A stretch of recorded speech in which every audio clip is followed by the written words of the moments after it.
No way, Jose. The following footage proves beyond any doubt that the tanks intentionally set the house on fire.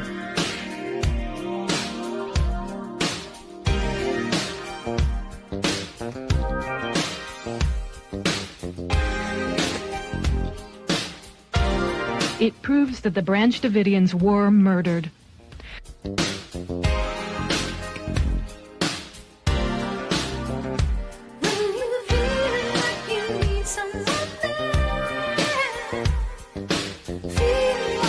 You can see that this tank has a gas jet on the front that shoots fire. You can also see the fire quite plainly.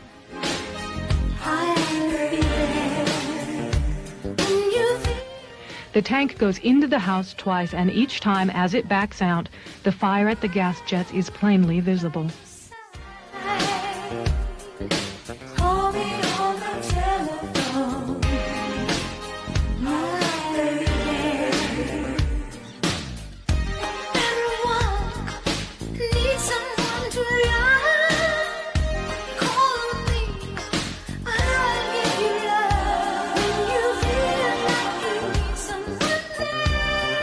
We must all do more to recognize and look for the early warning signals that deeply troubled young people send. Good morning. This is the No Way Jose podcast. You're watching the Morning Dump. This is our a little kind of a research environment, if you will. A lot of this stuff is fresh that we go over, stuff I haven't read through yet, and I go over with you guys. This is a lot of articles, threads, etc. Please let me know if you guys hear me, if the audio is working, because I had all sorts of stream issues this morning. So if you guys could let me know, that would be greatly appreciated. So if it's simple, just say it's working in the chat. If those who were, I had another stream going earlier, so some of shit's a go for audio. Oh, thank God. Yeah, I had a whole other stream set up. So guys, do me a solid if you guys can, if you even care. I'm imploring, just whatever social medias or whatever you have there. Go on there and say, hey, go watch this stream, share the link of wherever you're doing it at. That way we can get out, because this completely fucked up all my plans. It messed up with as many people, the amount of people I want to get here, because usually, you set up promo tweets. It's kind of like, hey, we're going live in an hour. So a lot of people are probably on the wrong stream. So there's lots of confusion. So less people to work with. So it just really kind of screwed me over. Just because StreamYard's not working. It literally was just StreamYard. I didn't do anything. I troubleshot it. It was just the link. I created a new stream, had everything the same. The new stream worked, not the old stream. And then StreamYard was giving me things in the lobby saying it was having issues. So not really anything to do with me. So if you guys just do me solid, share that out there, that we get some more people in here, get people the right eyes. I'll probably put out another tweet after. I usually don't do like a post promo for these morning streams, but I will this time, just because the stream got fucking yoinked by StreamYard. So yeah, just do me a solid there, or at the very least, hit the like button, please. The like button goes a long way. So wherever you're listening to this at, the like button, please. But yes, technology is gay for sure. Like, dude, this is very frustrating. I meant to have started like fucking almost 20 minutes ago. So annoying. All right. Let's get into some stuff. I feel like my audio's a little, there we go. Sorry, my stuff isn't all set up like I normally like it to be set up, because I got all discombobbled this morning with all these stream issues. Man, I need a producer. I need to get big enough that way I can just hire someone just to deal with all this shit. Just like we're there at Tower Gang. We are there at Tower Gang. We got Tyler Yankee over there. So we've gone to that point. That, and we abuse Toad. We use Toad for a lot of that shit. But all right, guys, I've rambled enough. Sorry, I'm just a little flustered from the stream issues this morning. We do have a lot to get into. Well, a lot, but yet not really. Honestly, it's just one main topic. There's a lot to it. And then there's probably there's a couple little other small little things I want to get into with you guys. But the main thing is the UHC assassin is in custody, which we will get into shortly. I figured maybe it might be fun to kind of start off with this nonsense. Neil deGrasse Tyson explaining why it is fair for females to compete against men. I thought maybe that may be something funny to start off with. I mean, if you guys, I mean, a lot of you guys are probably Dave Smith fans as well, like I am. And I saw recently he ripped into him for his some science stuff on Bill Maher, and so it was kind of sort of connected to these type topics. I know that came up on Bill Maher, but Tyson didn't really go into it. It seemed like he wanted to defend. So for those who aren't aware, I forget, I think it's the Scientific American or something. There was like a article published about, and this was before the election, I believe, about how women can do as good in sports as men. It's just a matter of like socialization. And people were pointing to that as kind of like why Trump won, all this political correctness, and Tyson like sort of bit at the bait a little bit in the Bill Maher interview. I think he said something along the lines of like oh well, maybe in long distance swimming, and like don't get me wrong, like any man, like I'm sure there are specific areas that women may have genetically be in a position to where they're more likely to do better. Like for example, I've heard through the grapevine, I have no idea if it's true or not, like shooting sports, women are actually in a certain sense better. I mean, obviously there's going to be more men who tend to go into shooting sports, so the socialization argument may actually apply here, but women tend to, I believe it's have better vision and steadier hands, so they are in a certain sense like in a better equipped. I'm talking out my ass. I have no idea if that's true. My point being is there might be some niche areas, but generally speaking, men kind of get the cake. We have testosterone. And I say this as a dad of 2 daughters who has I hate it whenever someone says I say this as, but my point being is, and they both play sports. My oldest has just started wrestling. My youngest is like a soccer phenom. She's been playing since she's like, shortly after she could walk. She kicks ass. She's better than like basically all the dudes her age. But she knows just as well as I do, there's going to come a time where, as the competition pool gets tighter and tighter, it's just that she's not going to be able to compete. She is currently a kid, again, like she's in middle school, so she's dealing with middle school boys. But when she gets to college, like, yeah, the college boys, like there are going to be other men who have spent just as much time honing their skill and have had testosterone to pump through their veins the entire time. It's just the nature of the world. It is what it is. That doesn't mean you can't better yourself and be good at things. It just, I don't know. But let's, I guess he talked about this on the Piers Morgan. I guess he went a little bit more in depth. Because it did seem like in the Maher one, like he almost did want to take the bait and be like, yeah, well, you know what? Maybe they're right. So we'll see if he does. I haven't watched this, so I am interested to see if he actually does, though. What I said was the idea of creating categories within a sport, splitting them in the example I gave, which I just made it up, like hormone ratios, is not fundamentally weird compared to dividing wrestlers by weight. No, because it is. The only it reason is. why you I'm do going to this respond. is to make an interesting contest. No, Neil, you're wrong. And so you said Floyd Mayweather fight. Hold on. You're you wrong. Said Floyd Mayweather. You're not allowing for and the superior male biology when it comes to lung capacity, stamina, to body mass, to muscle mass, all those things. If you just take one criteria of hormones, you're not allowing all that. I'll give an example. Caitlyn Jenner, who obviously, hang on, I'm going to finish my point. Let me finish my point. Caitlyn Jenner was a Olympic male decathlon gold medal winner. Caitlyn is a big golf fan. And when she started playing golf after she transitioned, she was allowed to play off the women's tees, which are 50 yards further than the men's tees.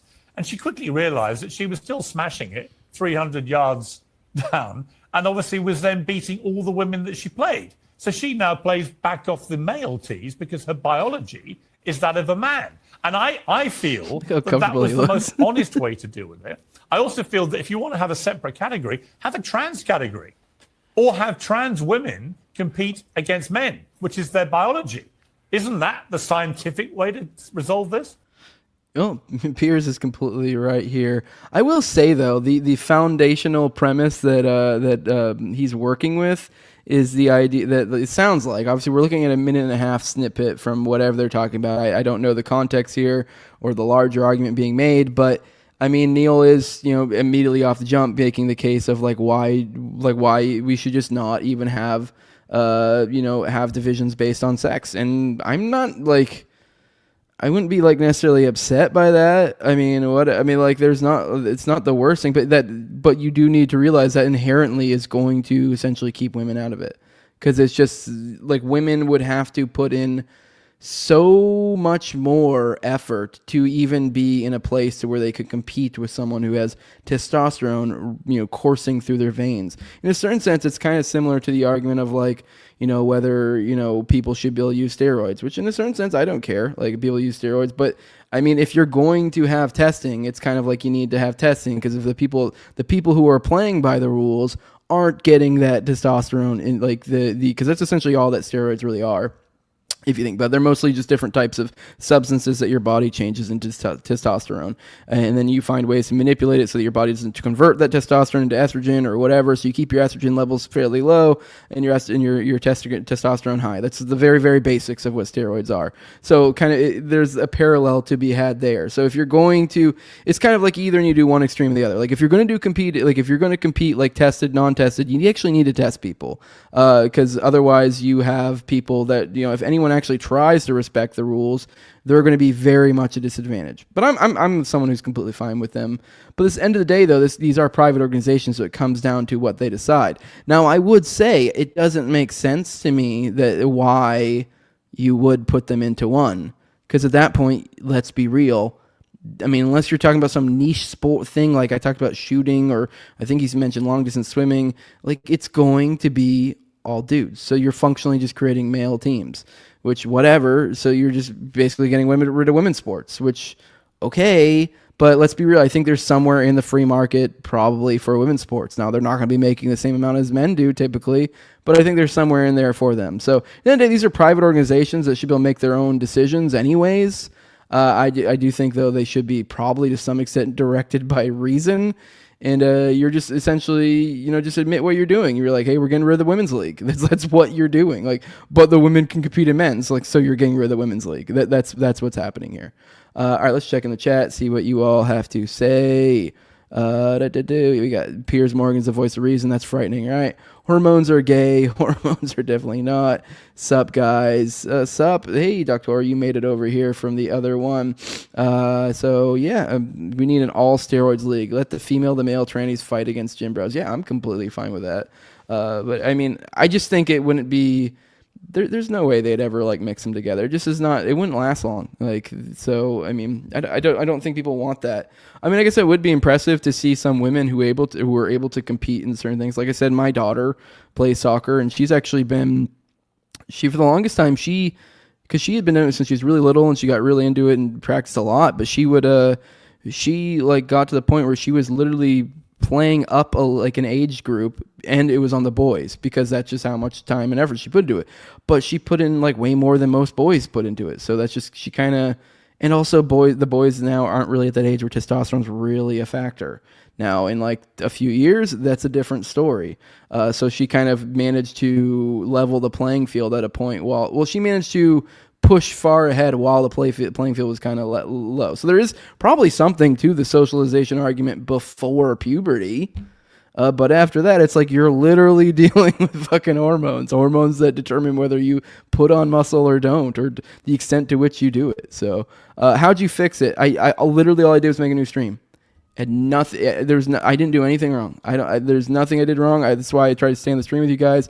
Mess with this and that. But it was just a stream thing. And when I went to the lobby, it's on.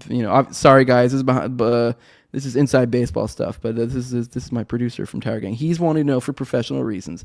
But yeah, no, I just literally had to make a new stream. The stream was just fucked. That's all there was to it. I made that test stream. I'm not sure if you saw it. That worked, and that's how I was able to tell it was just the stream was broken. And the lobby said that it was having some sort of audio issues. So, I don't know. Yeah, I mean, if it keeps up, I guess StreamYard is having issues. If it keeps up, I'll have to...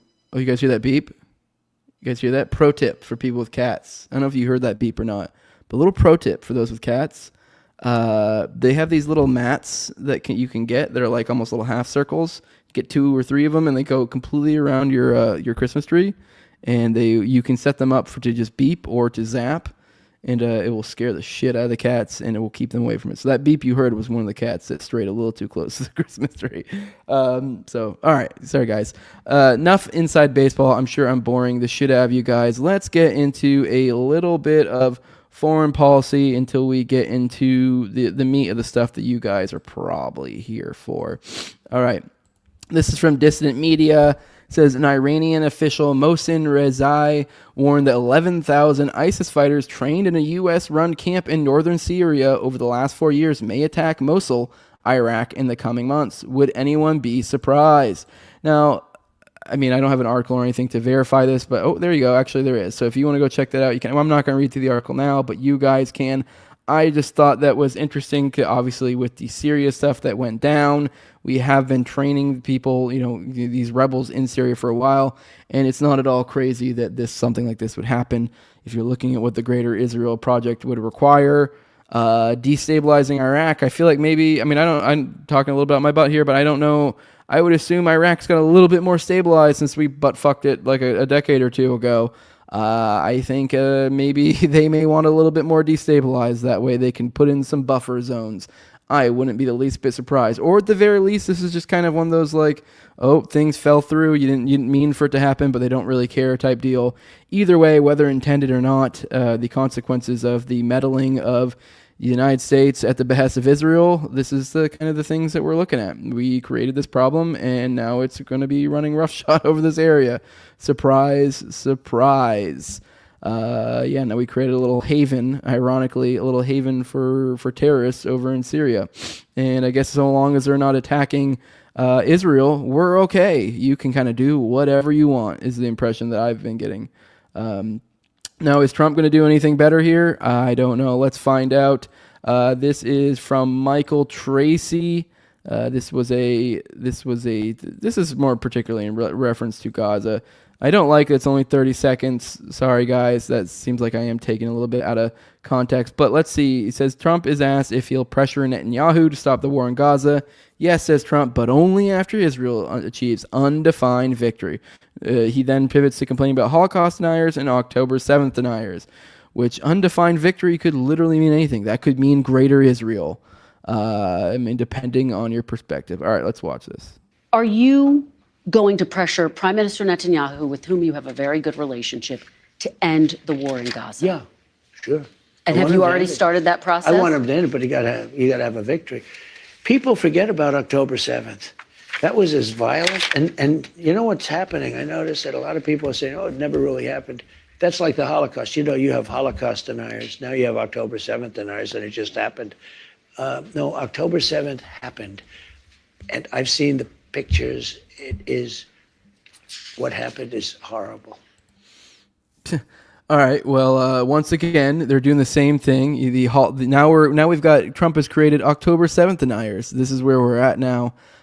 This is where the rhetoric is going with him conflating it to Holocaust. But you know what? I have to say that's quite apt. It only makes sense.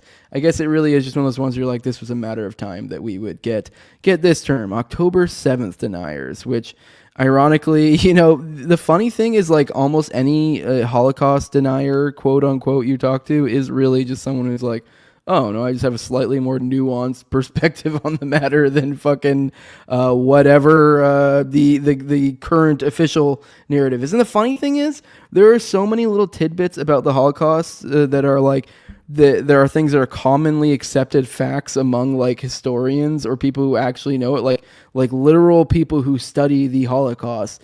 But if you bring this up into like a colloquial conversation, especially among people who aren't scholars, it's Holocaust denial. And you're like, no, this is literally what the scholars all agree probably happened. I mean, I don't have a specific example offhand to you, but there are, especially once you start getting to the minutia, this is where, just having an understanding of what happened is like, oh, you're a fucking Holocaust denier. And you're like, no, I just don't believe the cartoonish version that is fed to you by and this applies so aptly to October 7th as well, because it's like, yo, dude, like, October 7th was bad. Like, clearly, like, they came in there, they killed people, they did whatever. Obviously, we don't know the truth of the matter because it did get messed with. We have the Hannibal Directive that went down.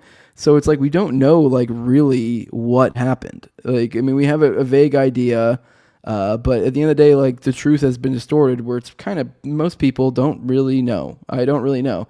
But it's not the cartoonish version that was fed to you by Israel. I can tell you that. And that's the same thing with the Holocaust. I'm so screwed. Definitely, guys, go share this. I shouldn't be talking like this on YouTube. But yeah, no, that is a apt. The parallel is apt, but not in the way that not in a good way. If anything, it's just like, oh, cool. You guys are playing fast and loose with the truth. Good job. Way to go. You're really helping things. But yeah. All right, guys. Let's get into what you guys really wanted to hear about. We have. There we go. Found the New York Post thing on it. They apprehended actually real quick. Let's go to the chat. Got Tyler here saying unrelated. Trump follows Ben Shapiro and likely saw the fake baby burned. That's a great example. The baby burned. That was like bullshit. That was like I can't remember. There were so many different pieces of propaganda that were impossible to keep up with, and they were almost all of them bullshit. But that doesn't mean an atrocity didn't occur. It just may not be this cartoonish atrocity that was presented to you. So yeah, said I am now a globe denier. Only landmass is in North America. The rest of the globe is all water. We're an island. He says, I just hope both teams have fun. This sounds way too perfect. All right, let's get into this. Here we go. We have this is from the New York Post. We'll go through this article together, evaluate what they have. Person of interest in fatal shooting of United Healthcare CEO Brian Thompson, ID'd as Luigi Mangione, an ex-Ivy League student. All right, let's read the article. Yeah, I know, guys. I need a Brave browser or whatever because there's probably about to be a bunch of ads that drop. I get it. All right. Let's get past all those comments. Actually, you know what? Go ahead and leave those comments. Let's boost the algo. I don't give a shit. All right, there we go. All right, the suspect nabbed in the killing of United Healthcare CEO Brian Thompson is an anti-capitalist Ivy League grad who liked online quotes from Unabomber Ted Kaczynski. Dope. And seethed in a manifesto, these parasites simply had it coming. Law enforcement sources told the Post on Monday. Yeah, I do want to make a point. Like, I would like to know. I guess I should probably dig into this a little bit on my own. What they mean by anti-capitalist. Because I mean, for those who followed me long enough, you know that I'm a libertarian. If you narrow that down even more, I'm an anarcho-capitalist. I would say even more specifically, a fucking agorist. And then, but the kind of what I'm getting to, I know most people don't know all these different little labels, and you know it's kind of gay if you do, to be honest. So don't worry about it. But if you get down to it, agorism, they consider themselves anti-capitalist as well. Now, this is just kind of a play on words because the way they're defining capitalist is in a lot of ways similar to the parody that the Marxists would use in the past, where like it originally came from kind of capitalist meaning in like a government capitalist, in that these are people who are accruing money, have connections with government, are in bed, so they're essentially, you know, apparatchiks of the government. So that's kind of the point. So the idea here is, you know, in agorism is that what they mean by anti-capitalist, they don't mean it in the way the anarcho-capitalists mean capitalist. He's rejecting the term because for some reason, Konkin was of the belief that like, he didn't like embracing the word capitalist because of the fact that it was originally meant in a parody type way, and didn't feel like it was an appropriate way to describe what, you know, most anarcho-capitalists would consider themselves. He just didn't embrace the term. It's semantic bullshit. Although I will say that I do believe it was that had a negative effect. The fact that I think he was wrong. I think he calculated wrong. I do mostly agree with a lot of Konkin's beliefs, but I will say, the way he characterized it as left libertarianism and how he embraced, you know, terminology like anti-capitalist, I think has been a negative effect on his on his ideology, because I believe it essentially caused an issue where it attracted certain people, because most people, which to be fair, not his fault, he couldn't tell the future. He probably didn't know how people would view these terms in the future, but you know, people see things like left libertarian now, and then you immediately. Most people don't read all the theory. Like, let's be real. Most people don't read the theory. They just go, oh, this is left libertarian? I'm kind of a lefty. And so then now you have a bunch of fucking lefties in here. Same thing with anti-capitalists. So you have all these commies that are like, oh, well, like, I mean, I kind of like, I don't know, I'm sort of like a libertarian, I guess. And like, I don't like the corporate overlords, so I guess I'm that. And you're like, Yeah, but you're still kind of like a commie, dude. So anyways, sorry, stupid rant. But my point being, I would be interested what that means. Because I have a feeling this is a guy that doesn't fit neatly into a little ideological box. I mean, just the simple fact that he's all about Ted. You know, that's not a simple-minded collectivist. There, you're not dealing with somebody who can be easily summed up in left and right. All right. Tech whiz Luigi Mangione, 26, originally from Towson, Maryland, apparently hated the medical community because of how it treated his sick relative, sources said. The suspect also may have held a grudge because of his own interactions with the industry, sources said, noting an X-ray photo on his X account following 4 pins in a spine. Now, I'm jumping ahead a little bit here because this is a separate little thread, although I don't have actually one saved for it because the only thing I was able to find was like an 11-minute video, but long story short, the 11-minute video, I mean, obviously we could come to find out this isn't true. I mean, maybe I'll show you guys the one later so you guys can look it up later on your own if you want to. But essentially the long and short of that 11-minute video that I found is that apparently this kid, his wealth, he was a super duper rich kid that came from a healthcare family. Like his family, I guess, ran essentially old people homes of some sort, and so they literally were beneficiaries of health insurance. Like that was they're basically part of the whole health insurance scam. Now you could say he had some sort of like crisis of morality in being a part of that, but I struggle to find the whole grudge of his interaction with the industry, his spine stuff. I mean, I guess he's 26 now, so he'd probably be off of his parents' health insurance. But even then, it's like the kind of money this guy came from. It's which we'll probably get into a little bit more. It's kind of like I struggle to believe he had an issue with it. He said his relative, a sick relative, I struggle to believe that was the case either because came from a rich family. It's kind of hard to believe his rich family would just allow one of their relatives to just die in poverty due to medical issues. But it would make more sense to me if it was like a friend that wasn't wealthy or something. But yeah, I don't know. This just seems a little too hard to buy. But let's keep it moving. All right, here's a picture of the guy, kind of a stud. Let's be real, no homo, good-looking dude. Which everyone I gotta point out because let's be real, if you're following this on Twitter, it is pretty funny.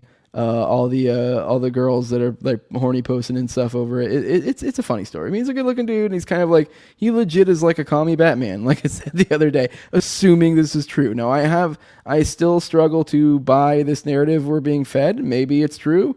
Maybe this guy's really just that fucking cool. Who knows?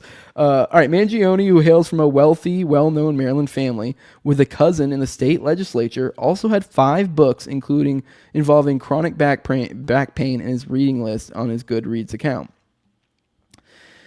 They include titles such as Crooked, Outwitting the Back Pain Industry, and Getting on the Road to Recovery, and Why We Get Sick, The Hidden Epidemic at the Root of Most Cause Chronic Disease, and How to Fight It.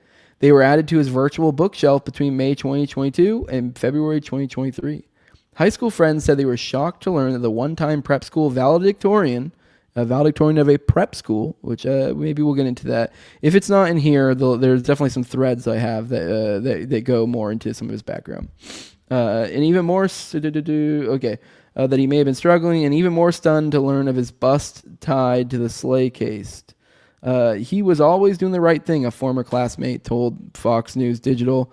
Mangione always had a smile on his face, never really got the vibes of him being socially awkward, so that's why I'm really surprised. I graduated in 2015. He graduated in 2016. It's crazy how 9 years later, how people can change, the source said. Here's just a picture of his, I guess this is actually one of the fake IDs that he had. Because I guess he had multiple fake IDs, which we'll get into that. I'm jumping ahead. This is mostly stuff I'm just recollecting from different posts I saw. I still haven't done really read through, and that's done a deep dive. That's what I'm doing with you guys. A lot of stuff I'm referencing is just stuff I saw scrolling through from different people that I trust to varying degrees. A former classmate at Penn told the Post that Mangione belonged to the Phi Kappa Psi fraternity.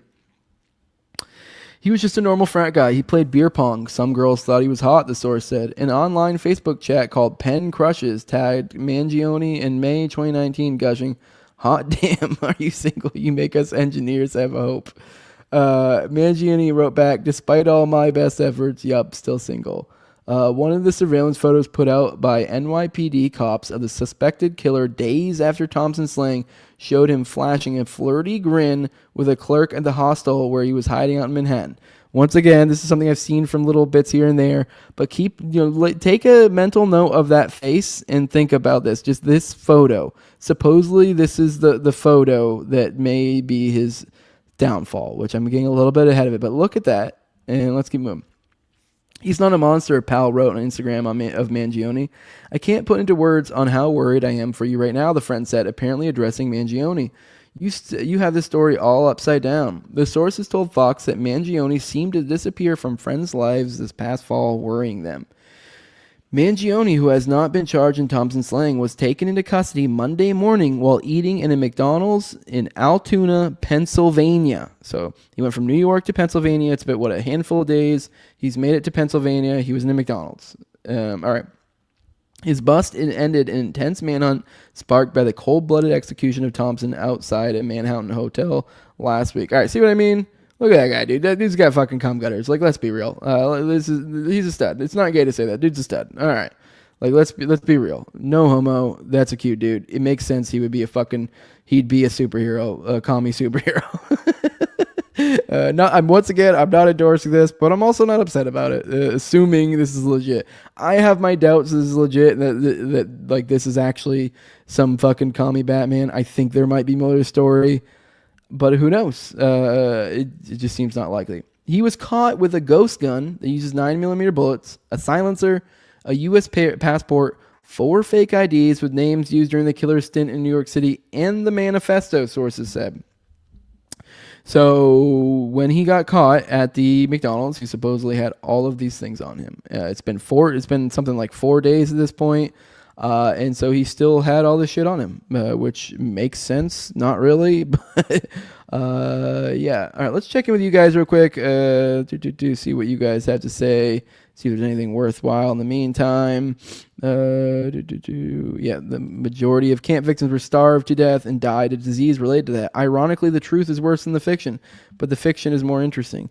Yeah, I mean, that's awful. Like, it's awful and honestly, that it was still on it's still on the people who imprisoned them. You know, like, that's still on you if you imprison someone and then they die. If I trap someone in my basement and they starve to death, that's my fault. It like just because I didn't like throw them in an oven, like it's still my fault. It's still awful. Like, that's still a really bad thing. And that's not to say there weren't any ovens. It's just saying, like, yeah. So the majority of it was stuff like that. So, and that's honestly probably a worse way to go than what we've been fed. So yeah, you do have a point there, Justin. Crony capitalism. Yeah, that's my point. That's what I was getting at earlier. Not even sure the UHC CEO is even dead. AI video of shooting all fake. Luigi is a fall guy after this. We will never hear from again. Just a reason to obscure the healthcare CEOs and board from public. Perhaps. I don't know. Yeah, I mean, I don't know. I mean, we're in a post-reality world where it could be just all AI. Kind of hard to believe so many people piss their life away for dopey political views. Very hard to believe. Only the losers. Most of them are just trying to get laid. I don't know what he's referring to. I recently did a video on Uncle Ted's philosophy, ironically, on my Rumble channel. Yeah, so go check that out over in Dr. 420's Rumble on Uncle Ted's philosophy. It's definitely interesting. I like his work. So, like, I mean, I like a lot of his stuff. I mean, I definitely obviously have some places where I disagree. So, yeah. The commies are not protected under the Civil Rights Act. Uncle Ted was right. He just chose the wrong path forward. Yeah, I mean, I don't know if I'd say he's entirely right, but he was pretty damn close in a lot of different ways. And yes, I just disagree with the path he took. Yeah. Another assassin from Hawaii. Yeah, I believe Hinckley came from Hawaii.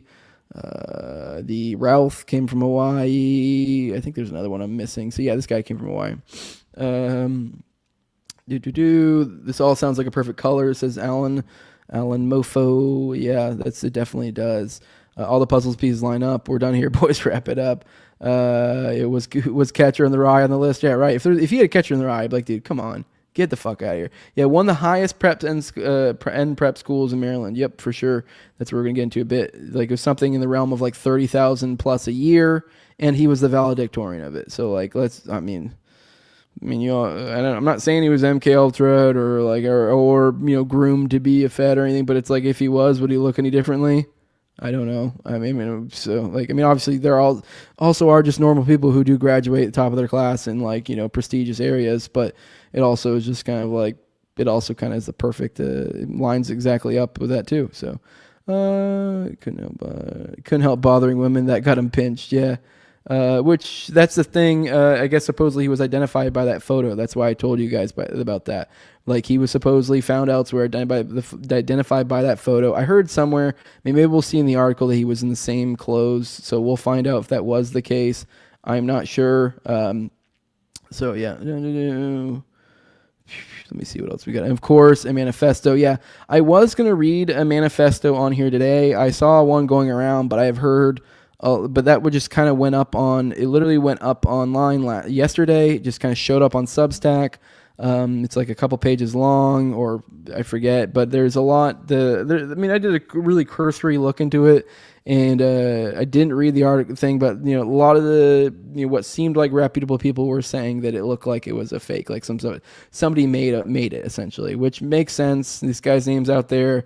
The fact that someone, as soon as this guy got pinched, would just drop like some sort of, political sounding manifesto. Like, I mean, just, me based on my understanding of what his political beliefs are, I probably could write some sort of manifesto that seemed to comport to his belief system. So it's not that crazy. Someone out there just did it for, shits and gigs. I don't know. I mean, he was supposedly caught with a manifesto. So people are saying that one published online is that. No, I doubt it. We'll see. I know if I do find out later that it seems more legit, then I'll read it to you guys on here. So, all right. Let me see. So we got Chapman. Chapman lived in Hawaii and traveled the world with an income of jack squat. Yup. He supposedly went to Mexico for ayahuasca and it broke his brain. This guy, for sure. Yeah, weird how they always have the manifesto. Yeah, and like every bit of incriminating everything, days after the fact. I mean, even though he's traveled multiple states. Makes sense, right? But I don't know. I guess weirder things have happened. All right, let's get back to the article. All right, Mangione, all right. The manifesto consisted of 2.5 handwritten pages that mirrored the quotes that Mangione posted on his Goodreads account from wacky anti-establishment Ted Kaczynski. Wacky, like describing him as that. The infamous Unabomber who terrorized the country for nearly 2 decades by mailing deadly bombs before he was nabbed in 1996, sources said. Imagine a society that subjects people to conditions that make them terribly unhappy and then gives them the drugs to take away their unhappiness, Kaczynski wrote at one point in a quote liked by Mangione. Are we just doing like Kaczynski best hits? Is that what we're doing here? Hell yeah. All right, science fiction is already happening to some extent in our own society. Instead of removing the conditions that make people depressed, modern society gives them antidepressant drugs. Yeah, this motherfucker's cooking. In effect, antidepressants are a means of modifying an individual's internal state in such a way as to enable him to tolerate social conditions that he would otherwise find intolerable. The manifesto said the suspect acted alone, sources said. If you don't get anything out of this at all, what I would say to get out of this is go read Ted's work. Just saying. I think he has a lot of great things to say. Obviously, he was a fucking psycho, and he chose the wrong path forward. Was not a well-adjusted human being, and I'm not saying you should live like him or see him as an idol in any way, shape, or form, but he had some profound thoughts and a lot of worthwhile information to glean from him. All right, the manifesto. Okay, Mangione also added in a review of the Unabomber's manifesto, he was a violent individual, rightfully imprisoned, who maimed innocent people. Okay, well, that sounds like he's not cool with that. So, all right. Here's a little graphic. I'm not reading that. While these actions tend to be characterized as those of a crazy Luddite, however, they are more accurately seen as those of an extreme political revolutionary. To see things from his perspective, it's not terrorism, it's war and revolution, Mangione mused. Mangione's manifesto said the suspect acted alone, sources said. It wasn't clear who the relative was whose treatment may have enraged the suspect. Online obituaries show he lost a grandmother in 2013 and a grandfather in 2017. His LinkedIn page indicates that he once worked in an assisted living facility for the elderly for a few months in 2014 while still in high school. His family owns a chain of nursing homes, Lorien Health Services, local outlets said. Now, this is what I'm talking about, the Lorien Health Services. Now, that place that he worked at, that was Lorien Health and Services. So that's something I got from the 11-minute video I watched for you guys. So that's a little bit of, I guess, homework I have done for you guys. Is that supposedly, if we're to take the lady's information that I got there, I forget the specific source she referenced, but yeah, supposedly that's where he was working at that time. I mean, he worked other places later. He's also is a cousin of Republican Baltimore County Delegate Nino Mangione. In addition to his serious issues with the healthcare industry, Mangione subscribed to anti-capitalist and climate change causes. Okay. According to law enforcement sources citing online activity gleaned by authorities, he was valedictorian of his 2016 high school graduating class at the Gilman School in Baltimore, where he played soccer, according to online sites. High school tuition at the all-boys school is nearly $40,000 a year. This is not a guy who had healthcare issues. I mean, unless he just like really went through some sort of crazy falling out with his family and then immediately got hit with medical issues, I struggle to believe this. If you're trying to say it's him. And even then, if you're trying to say it's a family member, I once again struggle to believe that.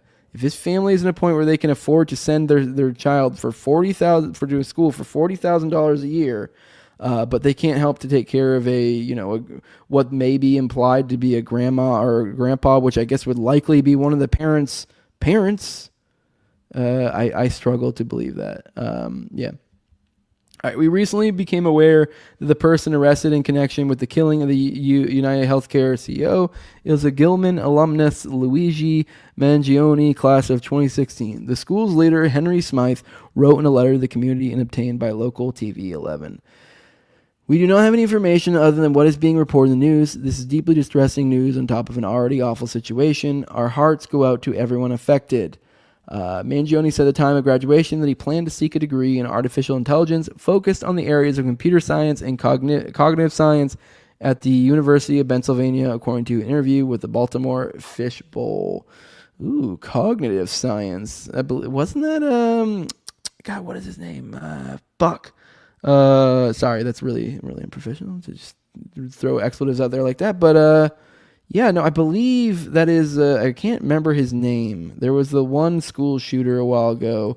I know Austin's done an episode on it. I want to say he was in some sort of cognitive science. He was the one that was a big old smarty pants as well and was into these sorts of realms. So, all right, anyways, I mean, just noticing noticing little connections. Doesn't mean it means anything. All right.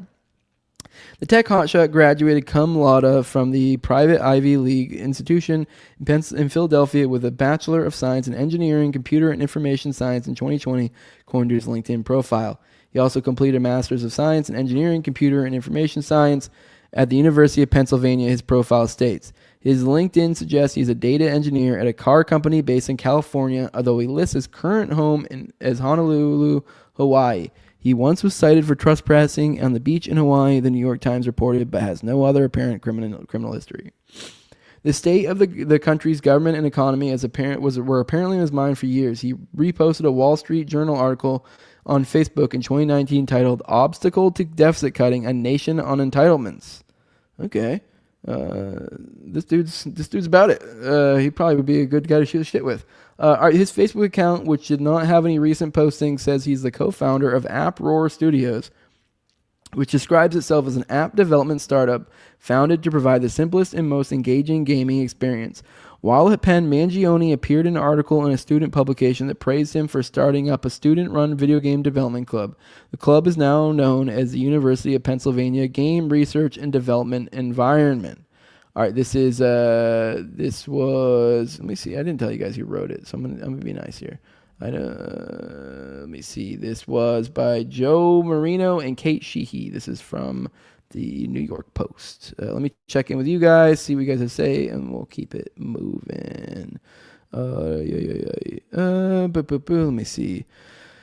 There we go. He isn't preferred, he's just Italian. That's what Northside says. Let me see. He apparently even wrote on the shell casings. Yeah, that's what I've heard. I've not seen any photos of the shell casings, so, trust me, bro. There's a lot of trust me bros going on here, but to some extent it's a little bit understandable when it was a manhunt, a lot of the trust me bros before, but I think we are out of trust me bros. We need to no longer have trust me bros because dude's in custody. There's nothing you're going to, drop that's going to, get him a tip off so he can, get away or whatever. We're past that point. So unless you're thinking there's accomplices or something, we're past that point. He identifies his identification of systemic oppression of freedom was on point. Working in a care facility would radicalize just about anyone, which that is another thing. Apparently, his family's, if you look at their record of care, it is apparently pretty fucking abysmal. They're definitely, this is one of the, it seems to be that his family's nursing care or nursing home facilities were kind of the horror shows that people think of when you do kind of talk about the horrors of that industry. Wasn't Cole valedictorian? I wonder how much time the MK Feds put into Cole before they realized they were spinning their wheels. Yeah, for real. Which, by the way, those who know, that's my co-host on Tower Gang, my offensive comedy show. He sounded like the perfect candidate for a government op. Just saying. Exactly. Radically posting multiple chats. We'll get into that. Guten Morgen. Good morning, Doc Shelley. Glad to have you here. Sup, homos, TLC, retards inbound. Oh, is he over on there? You know what? Maybe it kind of worked out to my benefit that that I got the delayed, because I was like, oh shit. When I saw that Raven started, because I do feel like we have a little bit of a crossover audience. Not a huge crossover, obviously, but there's a little bit. A lot of you guys who like the pee-pee poo-poo over at TLC kind of like the big brain that goes on over here, just because you guys are complex, interesting beings like that, just like humans tend to be, and both these things are great, so you definitely should be taking part in both, but it's good to have some of you guys popping over here. But yeah, I was a little bummed when I saw you streaming. So yeah, TLC just ended. Okay, well, I mean, I was a little bummed to see we were going at the same time, because like, fuck, that's probably gonna pull some from me, but whatever. We had the delay. Here we are. Let's keep it moving. Let's see. Give me a second. Oh, someone mentioned weird tweets. Now, this one, I will admit, I don't really feel like it was I don't find this one to be all that juicy, I guess. Weird for sure. This is from Dissonant Media again. See, they've been killing it. It's the point where I'm bringing them up multiple times. Nothing says MK Ultra quite like your pre-assassination account being the human equivalent of a CIA listening station. And then here you go. You can see. I mean, it's actually easier if you see it this way. You see, all these different tweets. Random tweet 520-441, and then random tweet 334-763. Blah, blah, blah, and it's all of these. But now here's the thing. What I noticed is they're all on the same day. And like, I don't know if he just was trying to do some sort of stupid, funny shtick. I mean, you got to think also, like, I don't know how many followers he has or had. And he has, I think he has 300,000 followers now. He probably had like fucking 100 or some shit. But you can see there's all one like. And this is also back in 2016. So like, how many followers does this guy have in 2016? There's like a certain time for those who aren't like, who don't play around on Twitter. There is like a certain period of time where like, you can just do whatever. Like when you're in the first like few hundred followers, nobody reads your shit. Like, I mean, yeah, you may have 300 followers, but it's like, or 150 followers or whatever, but it's like, they aren't all reading it. They aren't all liking it. I mean, the way it works is like, maybe a handful of them will.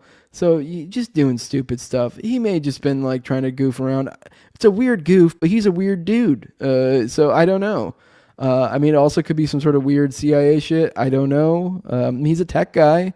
So, I mean, it makes sense that maybe he's like, it's almost like he's a, I don't know. I don't even know how to explain the text, because I'm a tech retard. So I don't even know if there's some sort of like putting out the tweets, looking at analytics. I don't know what you could get from that. So like, I don't know if it's just him being silly goose. I have no idea. It just seems dumb. Like, see, one of these even got retweeted.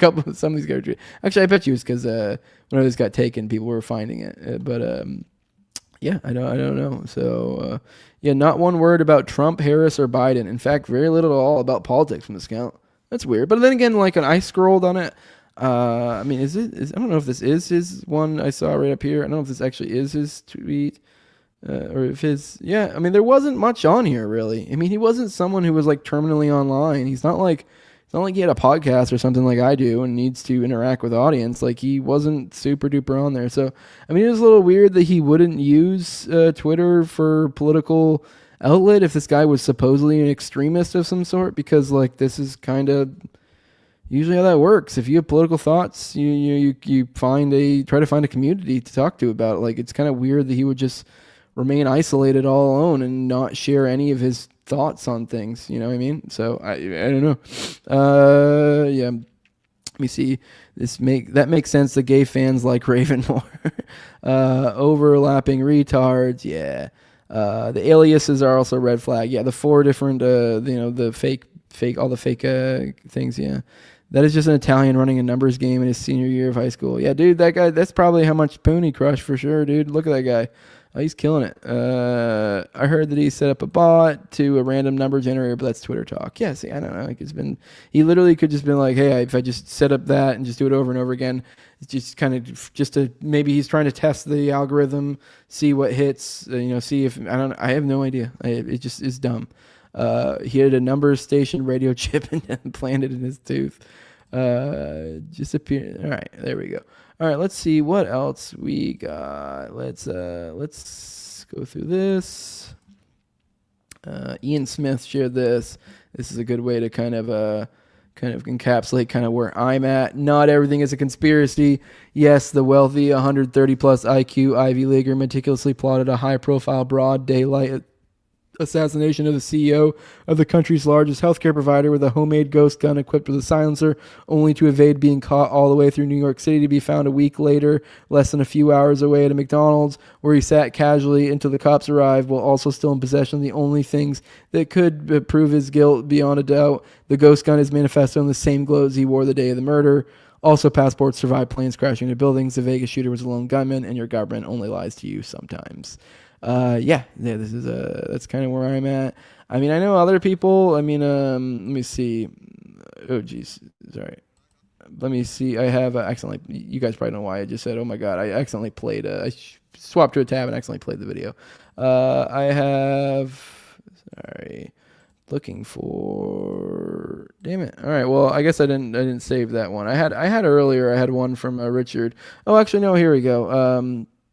So now, like Richard currently, my buddy, Richard, OKC_facts. He is the dude, all things OKC. I said, I believe this man had to be an autist by the preparation of his choice of weapon. I also strongly suspect this is related to gender affirming care. He's probably an A.G. Pearson. Wait, never mind. This isn't the one I meant to share. But anyways, my point being is I saw somewhere earlier where he was kind of saying he thinks that this isn't the thread I was looking for. Sorry, guys. Unprepared. I got all discombobulated from but my point being is there are people out there that do seem to think maybe this is legit. And I think maybe that's a possibility. But I think there's... I don't know. I mean, I think maybe this is the guy. I'm not sure. I mean, I don't even know if this is a guy. And even if this is a guy... I feel like there's probably a whole lot more going on here, but maybe it really just as simple as some fucking, money kid that's, spent his life kind of going down somewhat the right path, being intelligent, going to college, being athletic, and, being wealthy, just kind of essentially literally the Batman arc aside from the family dying, and then has a crisis of morality and goes, whoa, I disagree with this, and finds himself in a position to where he can do some stuff. Now, is that the case? Is that a possibility? Sure. I mean, I don't know. We'll find out with time, I guess. Let me see. Let's check in on this one. See if there is. My bad. Let's check in over here. Who in reality is Luigi Mangione? See if there's anything new to be gleaned from here. There's different pictures of him as well. So here is the Gilman School, which is the private school in Maryland. I'm just kind of skimming through these since a lot of stuff we've already covered. It also kind of shows you pictures. Here's his cousin, who is the Nino Mangione, who is a Maryland state delegate. Here's a photo of him from high school. Here there's an 8-minute valedictorian speech for those who want to watch it. I didn't watch it. I didn't really feel like there was anything worthwhile in there. I don't know. I guess apparently he was into psychedelics. I've seen people talking about that. Here's photos of him getting to that. Not that crazy, kind of considering where he was at. Family photos, social media. Let's see before he went viral. So Facebook, he had 1.2 thousand friends. See, I was right. On Twitter, he had 223 followers. Like, at that rate, you're like, nothing's going on. Like, I'm sorry, guys. I mean, I'm not trying to be mean to those with only a couple hundred followers. That's most people. I'm just saying, like, let's just how it works. You got to get to like 1,000 or more, and that's when like things start moving. I mean, every now and then you'll have something hit viral if you have a smaller account. Like, but that's just the name of the game. Sorry. Yeah, I guess there's supposedly he was bisexual, really an Ariana Grande. I mean, I don't know how legit all that is. Whatever. Who cares? Sister was a smoke show. Here we go. Here's a screen recording of one of every of the 10 posts in his account. So here's some more photos of him so you can kind of get a feel for this guy. Kind of living a cool life, it looks like. Here is a photo of him getting picked up. Police confirmed in a conference this Monday that Luigi Mangione was being questioned in the ambush killing of Thompson, is what it says. Here is the ID, one of the IDs. And here is the 3D printed gun, supposedly. So the gun, and I guess it's supposed to be literature somewhere, doesn't show it here. So here you go. Here's that. I don't know. I guess I don't know enough about 3D guns to really be able to tell you anything from that. If that means anything at all. Maybe if you guys got any firearms guys out there, maybe go listen to them on that. If you guys have anything to say in the chat, let me know. Guys, he did have a PhD, a pretty huge dick. I see this one making the rounds. It was just pretty damn funny. This guy seemed pretty cool. I mean, if he was a Fed, he was a cool Fed. If he was Commie Batman, I could have had a beer with him. So it says, do you need retards of PhD? I have questions. And then he commented, pretty huge dick. And this is from like May of 2022. And then I guess he has his first court appearance today at 6. So maybe we'll have more information, but although I have a feeling that probably won't be much. I think what's that? Which is usually the first time like an arraignment, I think. I don't know. Tyler would know better than I would. His first appearance, I don't think we'll get anything from that. But and then reviews, I guess people mogged the McDonald's area. Yeah. Then yep. Let's see. He's on Tinder, so people have found that. And this is the manifesto I was telling you about, so you can find it at this broad COD Strangier. If you do really want to find the manifesto, I'm not going to read it now. The alleged manifesto, I don't believe it is. And the family published a statement. So unfortunately, we cannot comment on news reports regarding Luigi Mangione. We only know what we have read in the media. Our family is shocked and devastated by Luigi's arrest. We offer our prayers to the family of Brian Thompson. We ask people to pray for all involved. We are devastated by this news. The Mangione family. All right, let's share this. Here is him being led into the Pennsylvania police station in his first appearance following arrest. So here you go. You can see him. Is him walking out. I mean, he just looks pretty normal. Nothing really to be, no real research to be derived here. Pretty standard clothing. And I don't know. Nothing interesting really. If you guys see something, let me know. All right, this is a kind of funny. This Luigi Mangione updates, I guess, was just recently made. So someone made an update channel. It's got already got 44,000 followers. But yeah, it's kind of funny. I was scrolling through it earlier. If you want a good laugh, it's kind of funny. This is clearly being run by a girl who is all hot and bothered by him. So it's pretty funny. It's pretty funny. All right, here is something else. Let me see what we got here. We got we have breaking the UHC assassin suspect's grandpa, World War II Navy vet and real estate dev, whatever a dev is. Nick Mangione was a friend of Nancy Pelosi's father, the first mayor of Baltimore, who defended him as big-hearted despite human rights violation investigations and regulatory corner cutting. So yeah, there you go. He's comes from generational money. It sounds like his grandpa was a big real estate guy who was tied into Nancy Pelosi's stuff, or at least that was friends with him. So just kind of an idea. Obviously, I'm not saying this means anything particularly, but just kind of gives you an idea of what we're dealing with this guy, kind of where he's at. Yeah. Sorry, 1 second. What else we got? Here is the review from, this is actually somebody shared it to me. That guy, Sky High, one of my followers. So appreciate it, bud. Appreciate you sharing this. I'd seen it elsewhere, but this just happened to be the one I saved. It says Luigi Mangione rated a book. This is him rating it. So this is his rating, I guess his Amazon rating on Industrial Society and Its Future. Great book by Ted Kaczynski. Clearly written by a mathematics prodigy. Reads like a series of lemmas on the question of 21st century quality of life. It's easy to quickly and thoughtlessly write this off as the manifesto of a lunatic in order to avoid facing some of the uncomfortable problems it identifies, but simply impossible to ignore how prescient many of his predictions about modern society turned out.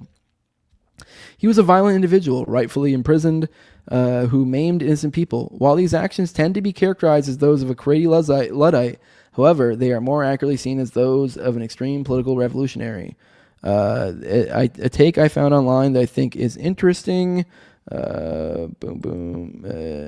Sorry, I wanted to make sure I didn't accidentally mute it. I hit the cord and I thought I did for a second. Crap. I lost my tab. Here we go. All right. Had the balls to recognize that peaceful protest has gotten us absolutely nowhere. At the end of the day, he's probably right. Oil barons haven't listened to any environmentalists, but they feared him. When all other forms of communication fail, violence is necessary to survive. You may not like his methods, but to see things from his perspective, it's not terrorism, it's war and revolution. Fossil fuel companies actively suppress anything that stands in their way, and within a generation or two, it will begin costing human lives by greater and greater magnitudes until the Earth is just a flaming ball orbiting third from the sun. Peaceful protest is outright ignored. Economic protest isn't possible in the current system, so how long until we recognize that violence against those who lead us to such destruction is justified as self-defense? These companies don't care about you or your kids, your grandkids. They have zero qualms about burning down the planet for a buck, so why should we have any qualms about burning them down to survive? We're animals just like everything else on this planet, except we've forgotten the law of the jungle and bend over for our overlords when any other animal would recognize the threat and fight to the death for their survival. Violence never solved anything is a statement uttered by cowards and predators. I will give you that last one. But there are definitely... Violence never solved anything is complete bullshit. And violence is never the answer is complete bullshit. There are definitely times where violence is literally the fucking answer. It's just that I find that to be pretty rare. And I will say, I do think there's a differentiation to be made between when something is morally justified and pragmatically justified. That is where I fall on things like this. Now, I think it's a gray area because, you guys know, a lot of you guys know, as I mentioned, my political beliefs, where I come from. I'm not a commie, but I also do recognize there is issues with corporate power and that essentially they are kind of a gray area and they are a merger between public and state. So they are kind of like, or private and public. So they are kind of like this gray area. But so that it's already gray to begin with. But there are definitely times. So maybe the CEO isn't the greatest example, but I hazard to say maybe other examples are where it would work because that might get this stream taken down. But let's just say there was a theoretical, a tyrant or something. It's like you may be morally justified to do what you feel like you got to do because they are literally oppressing you. They are. I'd say most of my audience is probably libertarians. Like taxation is theft. You are able to protect yourselves against theft. It's just a matter of what's pragmatic. Because I am of the belief that, if I get, let's say a cop comes to my house and decides to arrest me with no reason whatsoever to do so. There's no reason, just on a lark wants to arrest me. I believe I have the right to defend myself, but I would probably be retarded to do so. Let's be real. Me trying to fight a cop is probably not going to end well, and I'm now going against an entire system. So that's kind of where I'm at. Pragmatic. Now I will say, I don't know, maybe he had a point. There's been some stuff, some things here and there that have changed since he did these things. But now the problem is, I think when these ideas catch on, it can be bad. Because the idea that I could, that we would entrust random crazy people out there to be able to differentiate between, friend and foe, I think that could be an issue. It's like I already said, this is a gray area. I don't know enough about the UHC guy. I would say he's kind of a dirtbag, so I don't feel bad, but I don't know enough about him. Who knows? Maybe he was behind the scenes fighting things. I have no fucking idea. I have no idea at all. Probably a piece of shit, though. All right. Well, I think that might be all we really got on Mangione for now. Might be about time to go into our reading. But let me go through some of your chats, and then we'll do the Dutroux affair reading today, and then we'll get on out of here. We're already an hour, so I guess it's about time to go into the reading, do about a half hour of that. So, why do all the commies grow up rich? Yeah, for sure, right? It's almost as if, like, once you don't really have to worry about money, you get all fucking retarded. They're going to use this guy to demonize ghost guns and psychedelics, so cracking down on anti-corporation speech online. I don't know. I don't know really. I struggle to find what the angle is so far as, like, what they are going to do, you know? I don't know. It's hard to say. It's a weird one, especially when everyone's like, "This guy's dope," and I don't know. I don't really feel like it make a difference in psychedelics, but growing up rich blinds them to reality, and they entertain communist ideas because they don't understand how things really work. These days, they include all the angles and psyops, so they can take any direction they want. There you go. There's a good point. That's kind of what I was getting at. There's so many different elements in this. Let's say it is a psyop. It's like they can kind of pick and choose. They can kind of just wait to see what they feel like is catching, and they're like, all right, let's go with that. It genuinely feels like a huge distraction, whether or not it's sleeper age or a lone. Yeah, who knows? Maybe there's all just some distraction out, because there is some crazy shit going on the world stage right now, which we covered yesterday with the serious stuff. Like the serious stuff, that is a huge paradigm shift, and that is so there's some crazy, top level empire fucking shit going on right now. Some like Game of Thrones stuff going down. So the idea that like maybe they'd be like, I don't know, just off some fucking, CEO that's inconvenient to us anyways for whatever reason, and, create a big old fucking, get all the girls hot and bothered and get everybody all interested in the story, because a lot of people are interested. It's compelling. I mean, it's a very compelling story. So, I mean, which I'm going to keep covering it, but I mean, I guess if I was able to somehow magically find out it was a distraction, then I guess I'd stop. Like if it was all just bullshit, say it was fucking AI or whatever, but probably not the case. Probably. So I don't know. We kind of get it is what it is. I'll keep looking into it. I just find it compelling. Funny how the stock went up after CEO was murdered. Exactly. See, violence is never the answer unless it's the war they just started. One odd thing: the name Luigi Mangione was mentioned in Sopranos, season 5, episode 2. Right back. Okay. Yeah. WAP.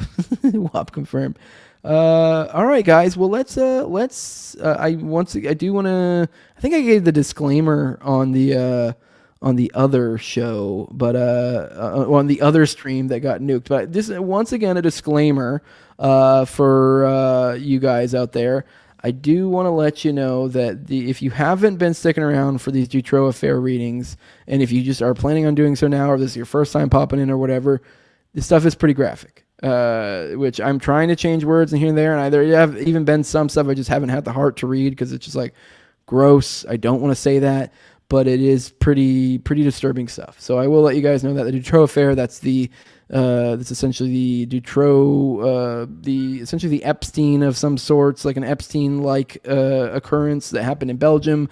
The royals were involved. There was. It seemed like it really did give you a peek into the wider global network of what's going on here. Makes you realize how some of the stuff does seem to be tied into other ops like Gladio.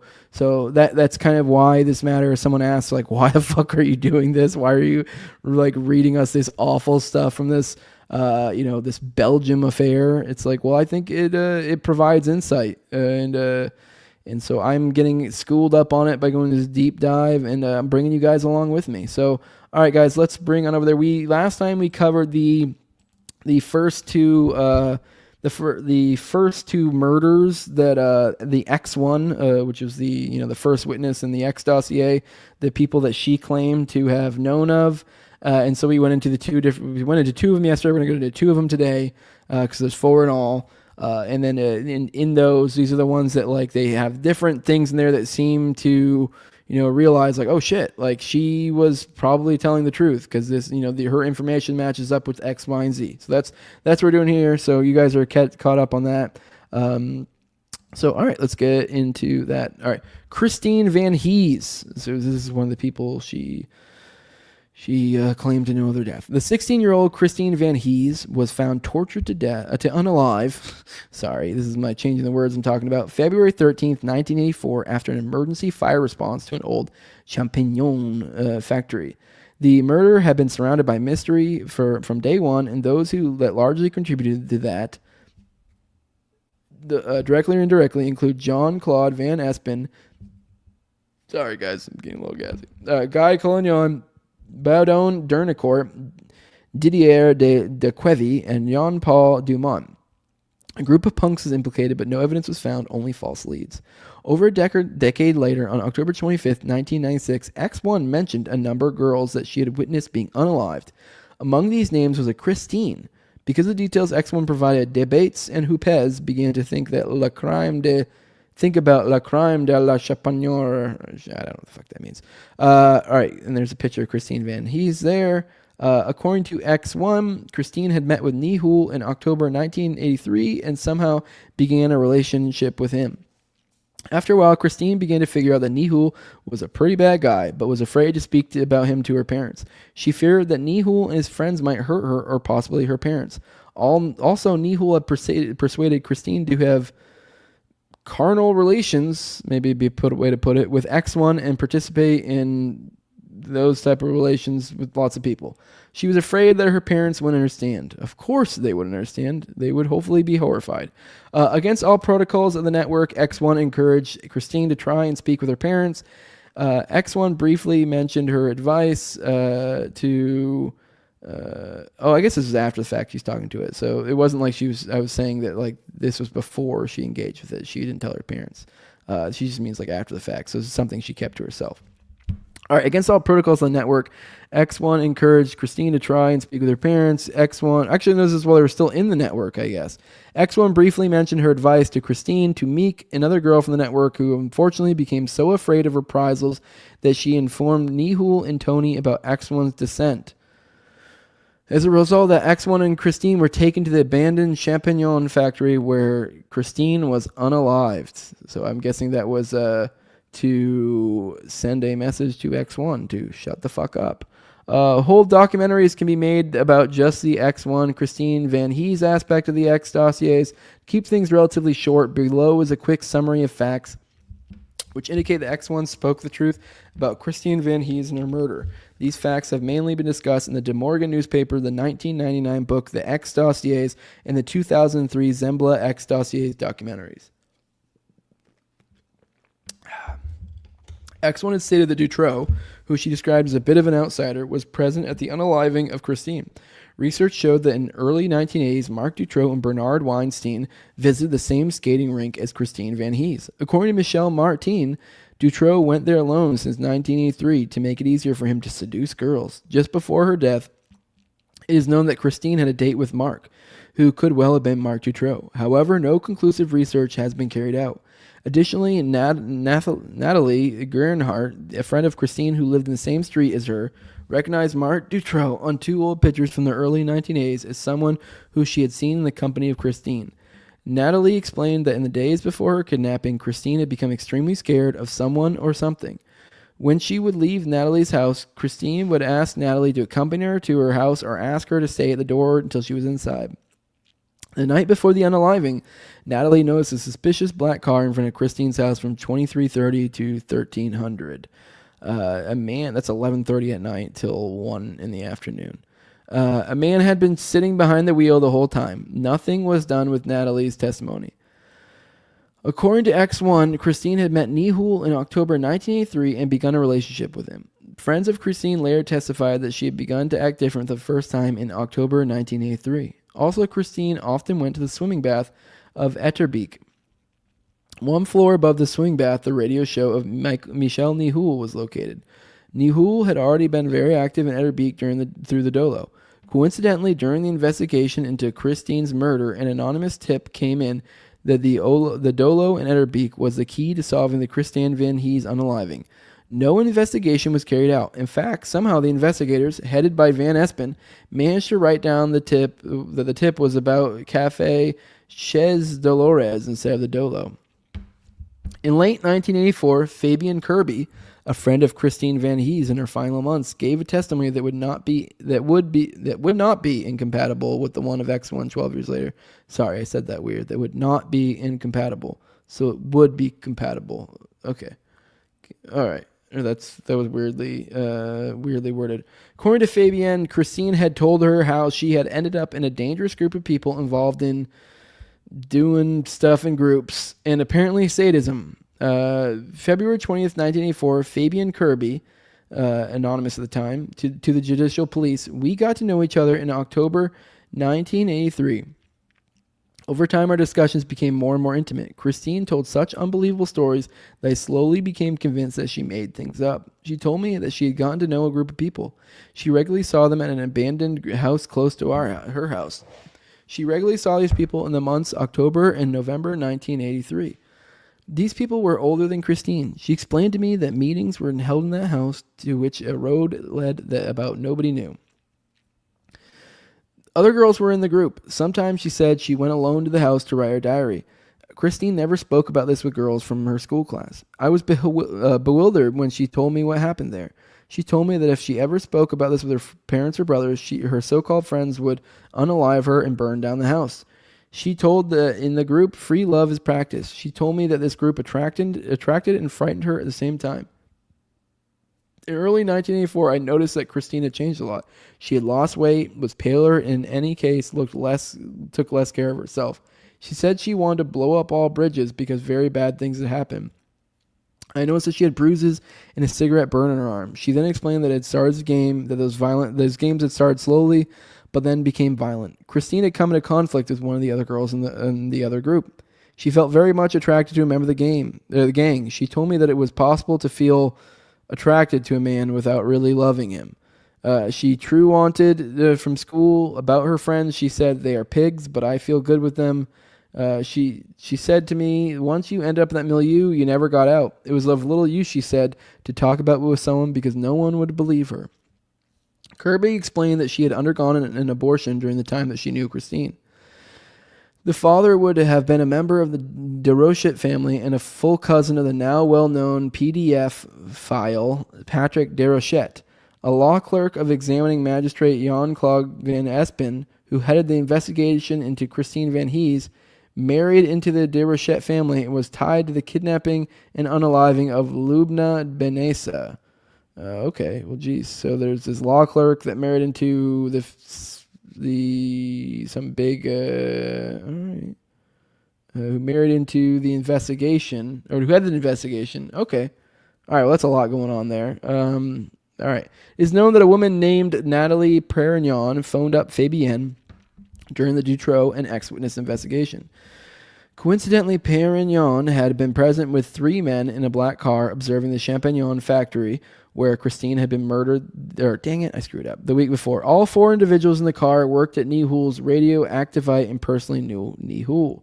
X1 was blindfolded and barefoot when she, Christine, and the abuser stepped out of the car.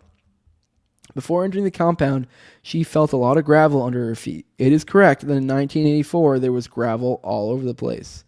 The compound she was brought into smelled moldy, like it hadn't been used in a long time. This seems likely as the Champagnon factory had been abandoned since 1972, so it'd be 12 years at that point. X1's overall description of the Champagnon factory where Christine was unalived is accurate. The former owner and his son could step by step find themselves in the description given by X1 from stepping out of the car to the location where Christine had been unalived. The son of the former owner of the Champagnon factory to Zembla in the X dossier's documentary, he says, the doors, we had very special handmade doors, old doors with ornaments, which she described perfectly. She knew all that. She drew the chimney in the living room. It matched quite well. The chimney looked like it. She drew the rose window. A rose window is a rose window. It could well be our rose window. What she told me about the Champagnonnerie was accurate. I showed the description of X1 to one of my brothers. That girl had to have been there. There's no other way. And then from Marie Jan van Heeswick, she said, the son is responsible for a stir when the texts are presented to him. That police officer has not been inside here. Your witness X1 has. The police officer in question, Jacques de Kock, is summoned that evening and immediately confronted with his son. The confrontation doesn't last long. It's true, he admits. He was so dismayed by the body that evening that he hardly looked at the rest of the building. The complex was destroyed in 1989. Nowhere information is available about how the building looked in 1984. It was such a complex clue of houses, hangars, driveways, halls, and basements that all who would try to do a little guessing on describing the place would be seen through immediately. And that is what's so bizarre. The inspectors just couldn't figure it out how X1 told them that she got there by car, stepped out, stumbled. The son of the owner had no problems with this. Almost immediately he could tell exactly through where X1 entered the building and how she reached the basement. That she stumbled in the hall is logical, he said. More people used to do that. By rebuilding 2001, a connection had been created with 2 stairs. The first one going down and then up again. In reality, she was in the kitchen. The son deducts from the description of the wallpaper and the tiles, which also is perfectly accurate. He went through it with his family. There are things we read in her testimony that remind us of details that we ourselves had long forgotten, like the motif on the tiles, he later says. Indeed, from the kitchen there was a separate doorway to the basement. In those flesh hooks, yet another detail that only now recalls memories. Of course, she was in the scullery, the son says. His uncle made meat pies and created a sort of industrial kitchen in the adjacent building. With a pen in his hand, the son draws the route that X1 must have traveled that night. The rugged wooden table, the rain barrel, yes, his father had left that when he moved out. It is extraordinary, no question about it. So essentially in that little tidbit, we're getting like the son saying like all these little tiny details of this place. This is a place his family owned, and saying that the way she described it matches up. And I don't think she'd ever actually been here knowingly. She had been blindfolded when she came here. So this is some place she's describing much later after the fact, and didn't know where it was actually. So in 1984, a tampon with blood on it was found in a building located 30 feet away from the basement in which Christine had been unalived. This matches X1's 1996 testimony that blood in the, hoo-ha of Christina had been absorbed with a tampon. The blood type matched that of Christine's. A DNA test was in process in 1999, just as a DNA test on a cigarette butt that had been found at the murder site. Ah, dang, I said the word again. However, Van Espen closed the investigation before the results could be made available. Burned notebooks and a satchel belonging to Christine were found in the same building, disproving claims from magistrates this building was not accessible at the time of the unaliving. By confusing the description of the building and the basement, these magistrates had first claimed that X1's description of the unaliving site wasn't correct and the bloody tampon was irrelevant. However, they were later forced to recant this argument, as X1 had always made a clear distinction between the building where the abuse and torture began and the basement where Christine was ultimately unalived. All right, so they ran DNA tests on the bloody tampon and on a cigarette butt. Those didn't get run through, but the blood type did match Christine's. So just to recap that. So the blood type matched. The DNA test never got done because they closed the investigation. But it was in work, I guess, or about to be. In the last room, X1 said she and Christine had been brought. She had seen a rope and a jerry can. The police report at the time stated that a rope and a jerry can had been found in the room where Christine had been found. According to X1, candles were the only source of light in the building. Candle was among the items found at the unaliving location. Christine's body had been found lying face down, arching back because a metal strand had been tied from her neck to her wrist and onto her ankles. X1 had mentioned how Christine had been tied up in the same way and with a metal strand.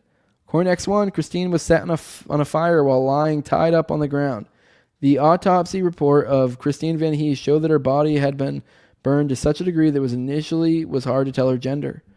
X1 described how one of Christine's wrists was penetrated by a metal bar, hollow inside, 30 centimeters long. Although the rereaders tried to deny the existence of a wound to Christine's left wrist, the first police commissioner to describe the scene wrote in his official report, "A nail is planted in the left wrist and indicated that it had been taken from one of the numerous racks that were located in the building."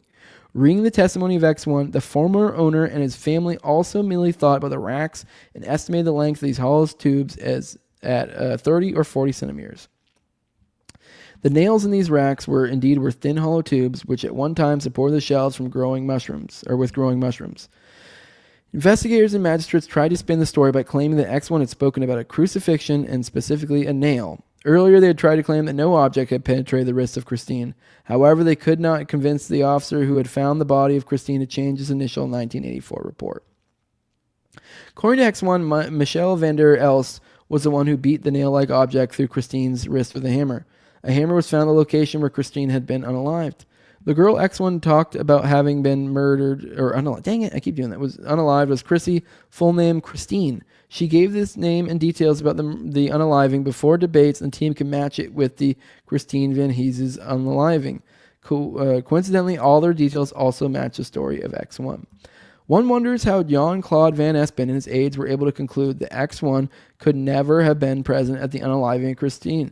But that's exactly what they did. Their arguments, which can be read in the victim witness's appendix, have been completely discredited. The X1 Christine Van Hees dossier should never have been closed. Which, I mean, I think if you listened along and assuming that's all true, yeah, that matches up. All right, we'll do tomorrow. We'll do the next part. I'm not good because I know this one's long too. I'm hungry. We started a little bit late. So you will go into Katrina Cooper tomorrow. All the other unaliving that X1 supposedly saw or witnessed or something along those lines. Let's see. Bobo just popped in. Good morning, Bobo. All right, guys. I'm going to go on and get on out of here. I appreciate you guys showing up for this. If you guys want to support what I'm doing, you can do it over at patreon.com/NoWayJose2020. The lowest level is $2. That gives you early access to my content over here, at least the No Way Jose episodes. About once a week I do the normal No Way Jose episodes, which is usually like a topic driven thing. Those get put behind the paywall. This week's or last Thursday I had William Ramsey on the show. We talked about Aleister Crowley. That will be dropping on Friday. So if you're a patron, you're already able to watch it. If not, you got to wait till Friday. Also, it allows you to be a talking head on Already Dead alongside me and Austin Picard. We're doing that tonight. That will be live at 9:30. That will go out on both of our platforms, mine, my YouTube, my Rumble, and it will go out on Austin's YouTube as well. And on that, in the second half of the show, the call-in portion of the show, we do call-ins, video call-ins, and you as a patron, at the very low level, $2, you can be a talking head on there alongside me and Austin, shoot the shit with us. That's for that one. At the highest level, that's my sponsors. I read them off every episode. I have my co-host on Tower Gang at Tower Gang Toad. I also have at Abrogate D's, then at ZOVERCK, then at _Infinite Zeal, then Jacob Daniel of the Biblical Anarchy podcast. You can follow him at Biblical Anarchy. Need to get him on the show one of these days on the morning show. Then Tim Tuttle at Jolly on Klebold, then Will Bell's Delicious Blueberry Rabbit Eye Wine, then big fan of the show at Real Josh Elliott, and then Torrin May as well. I appreciate you guys supporting what I do. You guys keep it going. Make sure you guys like, share, subscribe, comment, that stuff. Like. If you're watching this right now and you liked it, you fucked up. Leave reviews too. If you're on Spotify, iTunes, or really just any podcatcher that does reviews, throw a quick 5-star in there. Maybe say something funny if you can. Maybe I'll end up reading it one of these days. When I have time and I'm organized. I keep meaning to, but I keep forgetting to go through those. So, help me out with that. I mean, you guys, with all the stuff we talked about today, make sure you're following me over at Rumble too, because I don't feel like I'm destined for YouTube for long. So, and pop back in tomorrow. We should be doing another one of these around 10 Eastern. So, look forward to seeing you all then. Deuces.